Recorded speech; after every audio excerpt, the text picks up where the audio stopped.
China is currently facing an unprecedented challenge in maintaining strong and sustainable economic growth this year. Many economists have warned of a prolonged weakening of confidence in the private investment and consumption sectors in China during the first half of 2024. Although achieving a growth rate of 5.2% in 2023, China's economic growth appeared to have lost momentum in the fourth quarter of 2023. As deflationary pressures increase, China's stock market has also shown weakness since last year. The Chinese real estate market remains in deep crisis. These are the two main investment sectors used by the Chinese middle class to accumulate wealth. However, economists have warned that a large portion of this group is at risk of completely dropping out of the middle class. Although there is no precise definition of the middle class in China, the term is generally used to refer to the middle income group, which is a household or individual earning between 100,000 yuan, 14,000 US dollars, and 500,000 yuan, 69,700 US dollars per year. In an editorial published last month, China Economic Daily emphasized the risk of the shrinking middle class and called on authorities to urgently take measures to boost the growth of this population group. The commentary published on December 27th stated that middle-income groups are very important for economic growth, social stability, and countering external challenges. However, the majority of this group are low middle-income earners. Some are facing unstable jobs and are at risk of being excluded from the middle-income group. Besides the short-term growth challenges, China is also under pressure to address deepening demographic challenges with a shrinking workforce and rapidly aging society, which will reduce long-term growth prospects. Observers are now watching to see how high Beijing will set its economic growth target for 2024 after last year's optimistic growth and, most importantly, how they plan to achieve this goal. In an article published on FCMV, experts from the research firm Capital Economics noted that to achieve this goal, China needs a strong recovery from the private sector, which is the main source of job creation and growth. However, so far, this sector has lagged behind the state sector.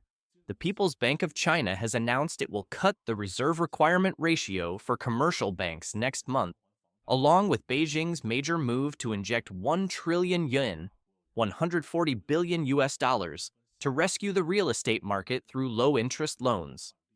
The National Financial Regulatory Administration said it will take measures to accelerate financial support for cash-strapped investors. According to JSite, a finance professor at the University of Hong Kong, restoring confidence will be key, but this requires more action from China starting early 2024. With short-term and long-term challenges, 2024 looks to be a busy and challenging year for Chinese policymakers as they strive for a more positive 2025. The expert added that factory activity in China accelerated in January 2024, signaling increased demand ahead of the Lunar New Year 2024.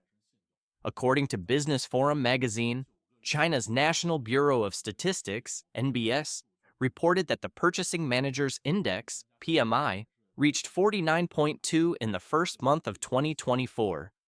This index is higher than December 2023's 49.0 and aligns with the average forecast of economists surveyed by Reuters. The NBS stated that the slight recovery in the manufacturing sector contributed to the improvement of the PMI in January. Experts assess that China's PMI has fluctuated below the 50-point threshold, the boundary between growth and contraction, for most of 2023, amidst a global economic downturn and uneven domestic demand recovery. Currently, China is entering a 40-day travel period, which began last Friday, as migrant workers in cities who form the backbone of the economy return to their hometowns to celebrate the Lunar New Year. Commenting on the economic data in January, Capital Economics predicts that China's economic growth trend will continue in the near future, thanks to government policy support. However, the company's experts also warn of unsustainability once the current policy support is withdrawn. In January 2024, the non-manufacturing business activity index rose to 50.7, maintaining the recent growth trajectory that began in December 2023 at 50.4. This improvement was driven by services amid earlier construction activity declines. China's Q4 2023 GDP increased by 5.2% year over year, supported by policy measures. However, quarter on quarter, Q4 2023 GDP only grew by 1%, lower than Q3 2023's 1.3%. Analysts believe the government's fiscal and monetary stimulus measures to boost demand in 2023 were insufficient. According to analysts, the total liquidity injected by the central bank into commercial banks through the medium-term lending facility in 2023 was nearly 50% larger than the previous year, but loan demand remained largely unchanged. Analysts stated in a report last week that weak credit growth painted a clear picture that monetary easing so far has failed to change business and consumer confidence. On the other hand, Beijing has continued to report youth unemployment rates, which were paused after hitting a record high of 21.3% in June 2023.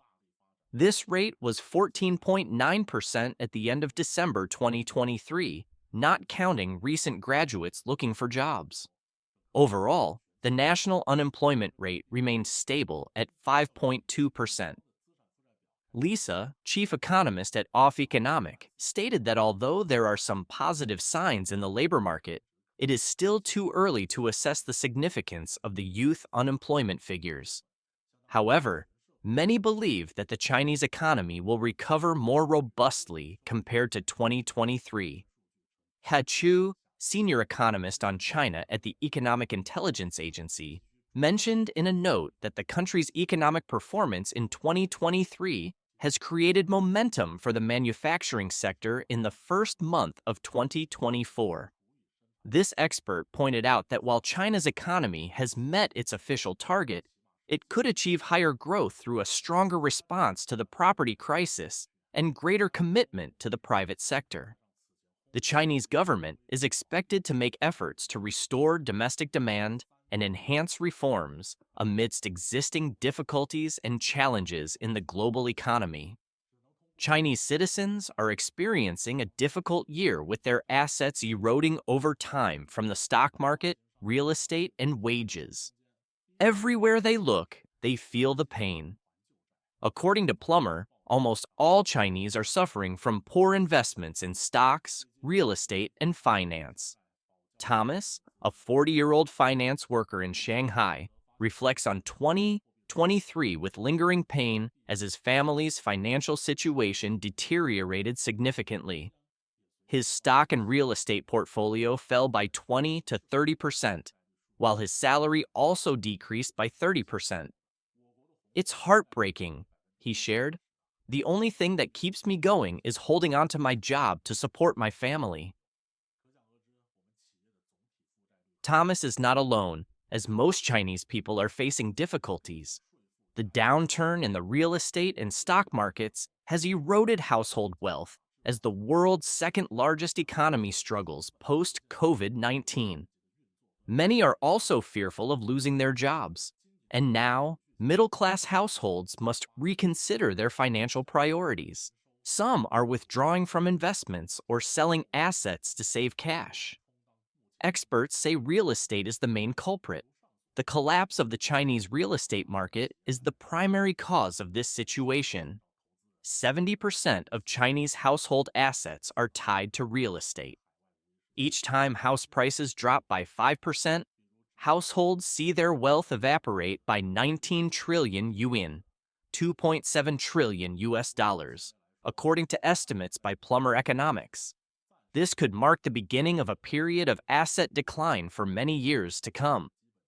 Arisu, an economist at Plummer Economics, stated, "Unless the market turns bullish again, slight increases in financial assets will hardly compensate for the losses in household wealth. Official Chinese data shows only a slight decrease in house prices, while real estate brokers and other data indicate that house prices have dropped by at least 15% in China's largest cities.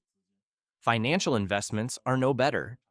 The Chinese stock market has performed disappointingly, with the performance gap between China and other emerging markets at its highest since 1981. Chinese mutual funds suffered heavy losses in the third quarter of 2023. Yields from wealth management products at banks remain low, while deposit interest rates have been cut 3 times in the past year. The trust fund industry, a favorite investment channel for wealthy individuals in China, is also showing cracks in confidence. The recent scandal at Zong could cause tens of billions of dollars in losses for depositors. Ao Huang, who works in media, was once heartbroken to see her real estate investment in Ningbo, Zhejiang, drop by 1 million yuan from its 2019 peak. Now, she feels lucky to have sold this investment in May 2023 as prices dropped further afterward. She might be one of the few Chinese not pressured by investments in stocks, real estate, and finance, as all those sources are suffering losses. After selling the real estate, Huang gave most of the money to her parents, with the remainder put into non-term deposits and money market funds for instant withdrawal. She doesn't want to invest more in stocks, as her current portfolio has lost all its gains since 2018. Peter Ba, an employee at a major tech company in Beijing, is also adopting a cautious investment strategy. The value of his portfolio, mostly Chinese stocks listed in the US, fell by 50%, equating to 5 million yuan, compared to its peak at the end of 2020. Over the past 2 years, he has shifted part of his assets to money market funds and fixed income products, investment channels that require less analysis. He hopes to weather short-term uncertainties. There's never a time when I don't worry and doubt, but there aren't any better options, he said. I need to focus on working to protect my income, so I don't have much time to evaluate investment channels. Most people, when asked, said they have no other options. Meanwhile, Dan Quan, 35, doesn't see any opportunities to increase her wealth. She simply lies flat, hoping for a revival in the domestic economy and capital markets by 2026. She has deleted her trading app, has no intention of adjusting her 1 million yuan investment in stocks and equity funds, and doesn't bother checking stock prices. Quan also ignores her 50,000 yuan investment in Dogecoin, which has now lost 50% of its value. Li Lu is in a similar situation. Working in the tech industry and managing several million yuan of family savings, Lu's family finances are relatively stable thanks to her husband's significant salary increase in recent years. I feel my risk tolerance decreasing as our assets grow, she said. She is selling one of the 2 houses they own, but is unsure where to invest the proceeds. I don't want to spend much time on investments that are unlikely to yield returns given the current macroeconomic environment, she said. This concludes our program. Thank you for your attention and viewership. Thank you for watching this video. Please give me a subscribe and turn on the notification bell to discover more interesting things about China and have fun entertainment moments with ChinaTown.